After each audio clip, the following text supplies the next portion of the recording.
Selanjutnya, saya akan membacakan tugas 2 praktik peradilan pidana, yaitu berita acara pemeriksaan.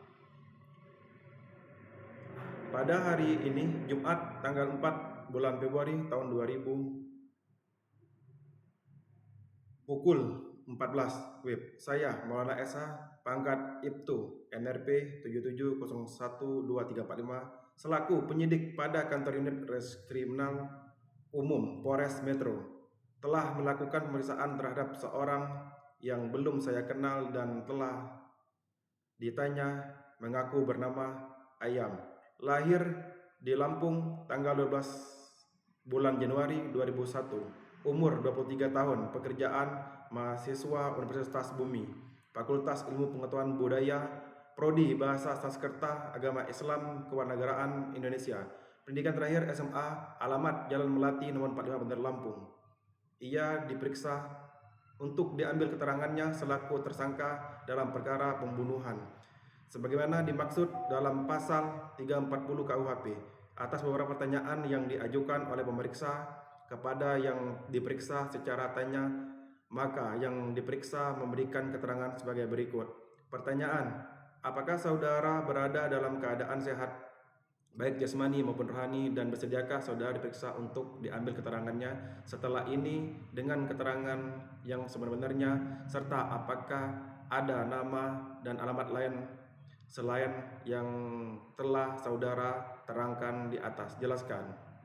1. Ya, saya sekarang dalam keadaan sehat jasmani maupun rohani, dan saya bersedia memberi keterangan yang sebenarnya serta tidak ada lagi nama dan alamat lain selain yang saya terangkan di atas.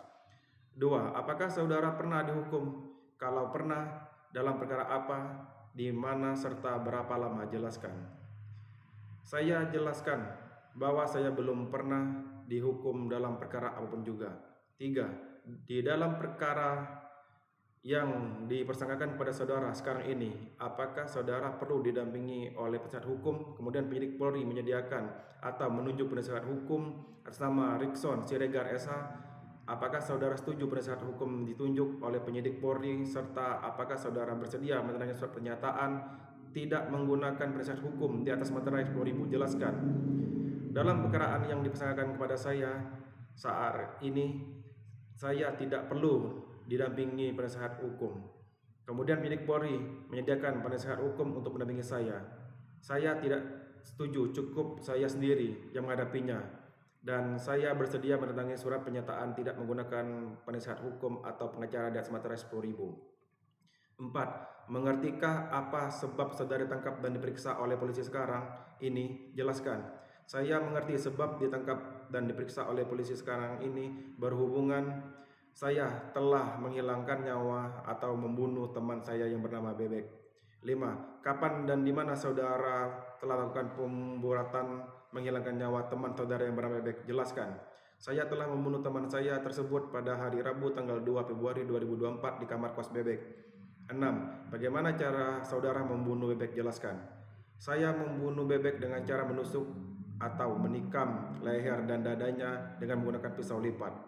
7. Pada poin nomor 6, saudara menjelaskan telah melakukan pembunuhan terhadap saudara Bebek dengan menggunakan pisau lipat. Dari mana saudara mendapatkan pisau tersebut? Jelaskan. Pisau yang saya gunakan untuk membunuh Bebek telah saya persiapkan dari rumah dan saya simpan di dalam jok motor. Sesampainya di tempat kos, saya ambil pisau lipat tersebut, lalu saya simpan di saku celana saya. 8. Berapa kali saudara menusuk Bebek menggunakan pisau lipat tersebut? Jelaskan. Saya menusuk Bebek lebih dari 1 kali dan membuat Bebek jatuh tersungkur. 9. Ditanyakan pada saudara, ceritakan kronologis pembunuhan Bebek. Jelaskan. Pada hari Rabu tanggal 2 Februari 2004, saya datang ke rumah kos saudara Bebek. Sesampainya saya di rumah kos saudara Bebek, membukakan pintu dan mempersilahkan saya masuk ke dalam rumah kos tersebut. Setelah itu kami berdua mengobrol seperti biasa di dalam kamar kos. Sudah menjelang sore hari, saya pun pamit untuk pulang. Pada saat itulah saya mengeluarkan pisau lipat yang saya simpan di saku celana saya, dan melihat saudara Bebek tidak lengah, saya langsung menusuk pisau tersebut ke badan saudara Bebek. Namun tusukan pertama mendapatkan perlawanan oleh saudara Bebek dengan menggigit tangan saya. Namun saya tusuk lagi ke arah leher dan dadanya secara berulang kali sehingga saudara Bebek jatuh tersungkur dan meninggal dunia. Setelah itu saya ambil barang-barang miliknya berupa 1 unit laptop merek MacBook, 1 unit buah dompet, dan 1 unit ponsel. Dan selanjutnya, karena saya panik, saya bungkus saudara Bebek dengan plastik dan saya berikan pengawet dan wewangian agar tidak tercium oleh tetangga samping kos. Kemudian saya pergi meninggalkan rumah kos dalam keadaan pintu saya terkunci dari luar. 10. Ditanyakan pada saudara, setelah melihat Bebek terjatuh dan meninggal dunia akibat tusukan pisau saudara, apakah saudara melakukan setelah itu? Jelaskan. Yang saya lakukan setelah membunuh Bebek adalah saya mengambil barang-barang miliknya, yaitu 1 unit laptop merek MacBook, 1 buah dompet, dan 1 unit ponsel.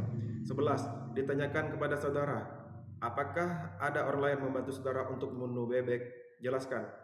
Saya melakukan perbuatan pembunuhan tersebut terhadap saudara Bebek seorang diri tanpa bantuan siapapun. 12. Pada poin 11, saudara ada menjelaskan bahwa saudara melakukan perbuatan tersebut seorang diri. Ditanyakan kepada saudara bagaimana kondisi saudara pada saat itu. Kondisi saya dalam keadaan sadar dan tidak ada pengaruh miras ataupun obat terlalang. 13. Ditanyakan kepada saudara dari mana saudara mendapatkan ide membunuh Bebek dan apa motif saudara. Saya melakukan pembunuhan tersebut terinspirasi dari film Narcos, dan motif saya membunuh saudara Bebek adalah faktor ekonomi dan secara pribadi saya iri terhadap Bebek. 14. Apakah saudara memiliki izin menyimpan senjata tajam jenis pisau lipat yang saudara gunakan untuk membunuh Bebek? Saya tidak ada untuk menyimpan atau memiliki senjata tajam terlipat tersebut. 15. Diperlihatkan barang bukti berupa 1 buah pisau lipat, 1 unit laptop merek MacBook, 1 buah dompet, dan 1 unit ponsel. Apakah saudara masih ingat dan mengetahui dengan semua barang bukti tersebut? Jelaskan. Ya, saya masih ingat dan mengenalinya. Semua barang bukti yang diperlihatkan adalah milik saya. 16. Masih adakah keterangan lain yang saudara jelaskan sehubungan dengan pemeriksaan ini? Kalau ada, jelaskan. Teman dekat. Dalam memberikan keterangan ini, apakah saudara merasa dipaksa atau dibujuk oleh pemeriksa atau orang lain? Jelaskan. Tidak. Setelah berita acara pemeriksaan ini selesai dibuat dan kemudian dibacanya kembali kepada pemeriksa dan menggunakan bahasa Indonesia, dan yang diperiksa menyatakan setuju serta membenarkan semua keterangannya yang memuatkan ia membubuhkan tanda tangan di bawah ini. Yang diperiksa, Ayam. Demikianlah berita acara pemeriksaan ini dibuat dengan sebenarnya atas kekuatan sumpah jabatan saya, kemudian ditutup di Lampung pada hari, tanggal, bulan, dan tahun seperti yang disebut di atas. Penyidik Maulana SH, IPTU NRP 77012345. Terima kasih.